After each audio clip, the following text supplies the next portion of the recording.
today we will spend some time.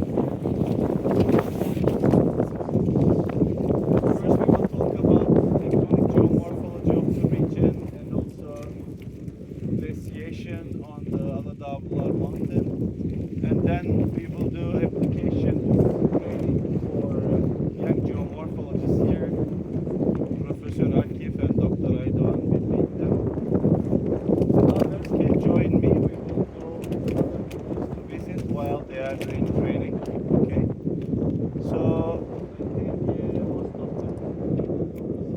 Yeah. Okay.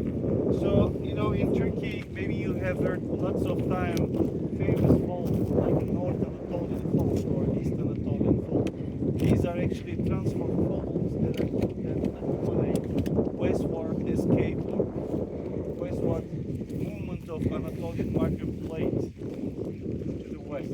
So the rate of the North Anatolian Fault is 25 millimeter per year. The rate of the East Anatolian Fault is around 10, 11 millimeters per year.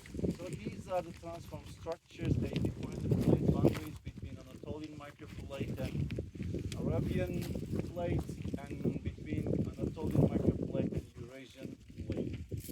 But these are the first order structures of Turkey, but we have also second order structures that deform internal part of the Anatolian microplate. This is one of the biggest one. It's southern point. And then the central Anatolian fault zone is actually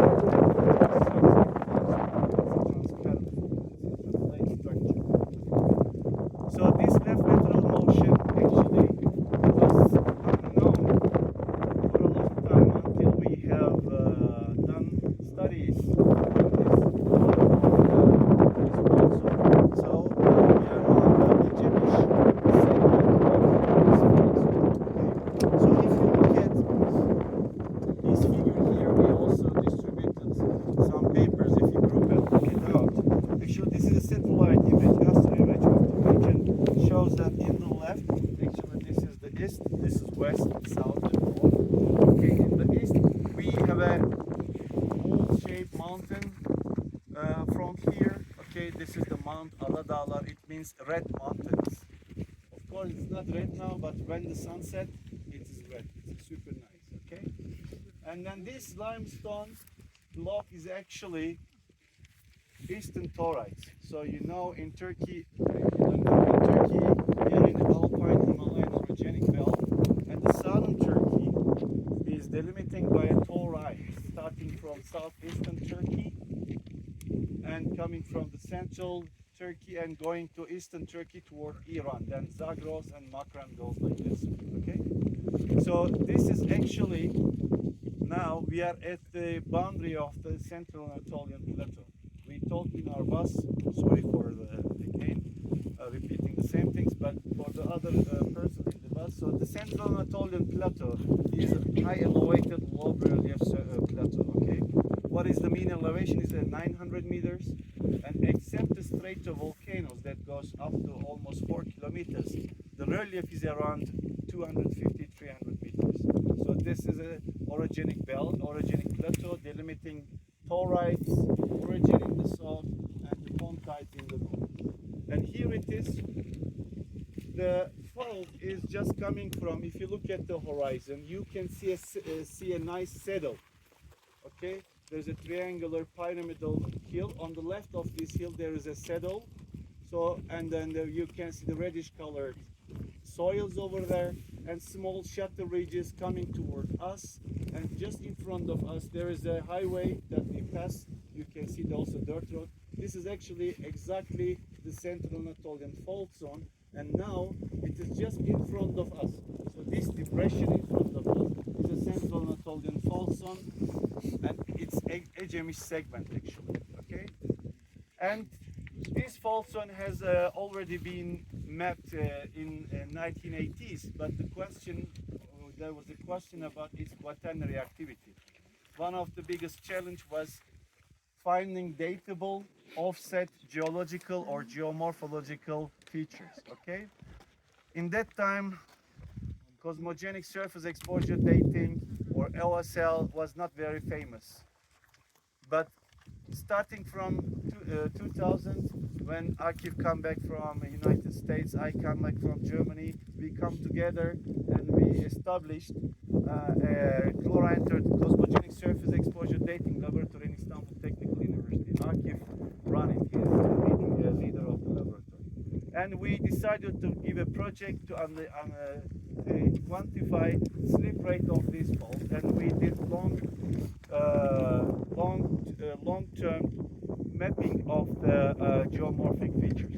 And this area was the most promising area in terms of offset geomorphic units and datable material. So why it was very promising? Because if you look at the run, we have a very nice fault scarp in front of us. Actually, we are just over the fault is there. And these are that we see today, these are the alluvial fronts. Okay, but normally what is the alluvial fronts? They come from the mountain fronts and gently inclines toward the basins. It is also here. But what happened here? They are interrupted. Okay, so you see this scarp is against the mountain front. So it's a very nice geomorphic feature that show us exact location where is the fault. Okay, so if you go for these figures in the papers, but I don't know, can you see there? So this photograph was taken from there. So this surface gently coming here. I don't need to show, actually, everything is very clear. So You guys are done. yes. So yeah, this is our mountain front. There are rivers. Okay. So these are the Emli and Yalak rivers. This is Yalak river. Bring the material and form these gently inclined surfaces to work down. But another nice thing is here. We map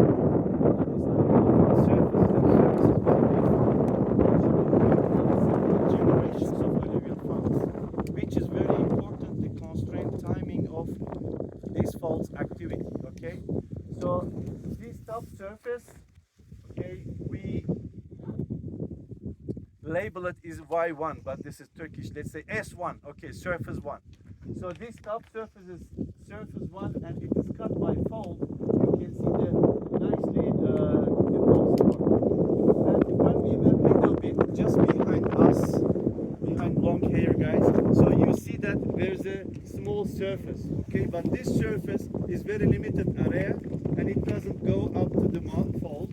But this is the surface 2. Okay, this is the second generation, and the third generation surface is in front of us.